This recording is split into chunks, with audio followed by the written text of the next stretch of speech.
そんなんじゃ、この後の品津川や甘露寺の稽古になんて、とても耐えられたもんじゃねえぞ、だらしねえ。こんわさびーも、日本語 V ティーチャーのわさびです。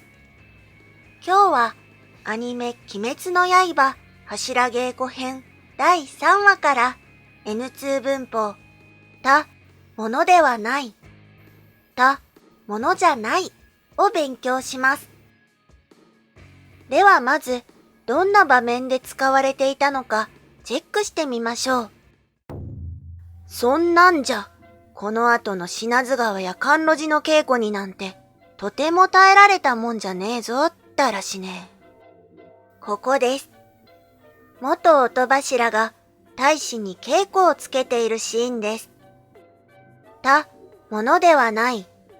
た、ものじゃない。動詞の可能形の他形、プラス、ものではない。これは、するのは絶対無理だ。絶対できない。という意味の文法です。このセリフのように、とてもや、とてもじゃないけど、とてもじゃないが、と一緒に使うことが多いです。た、ものではない。だけでも、これをするのは絶対無理だ、と強調する文法ですが、その前に、とてもじゃないがある場合は、それをもっと強調することになります。例えば、こんなに辛い料理食べられたものではない。この本は難しすぎて読めたものじゃない。このようにネガティブなことを説明するときに使います。た、ものではない。丁寧な言い方です。た、ものじゃない。話し言葉です。今日のセリフのように、た、もんじゃねえ、ということもできます。ない、ねえ。これは乱暴な話し言葉です。この文法は、とても強い否定を表す文法です。じゃねえ、と一緒に使うと、もっときつく聞こえる場合があります。なので、特に何かを批判するときは、本当にこの文法でいいのかどうか、よく考えてから使ってください。あんな音楽、聴けたもんじゃねえ。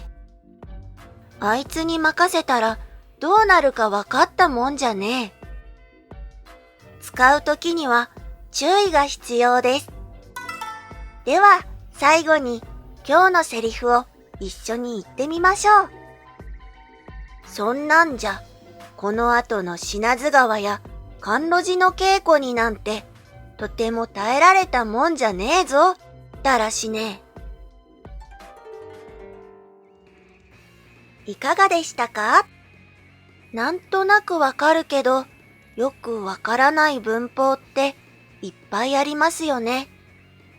ちょっとしたニュアンスやテクニックをこれからも一緒に勉強していこう。そして今月もメンバーシップを継続してくださった皆さん、いつも本当にありがとうございます。心から感謝しています。これからも応援してくれると嬉しいです。どうぞよろしくお願いします。それでは次のレッスンでお会いしましょう。おつわさびーも。バイバイ。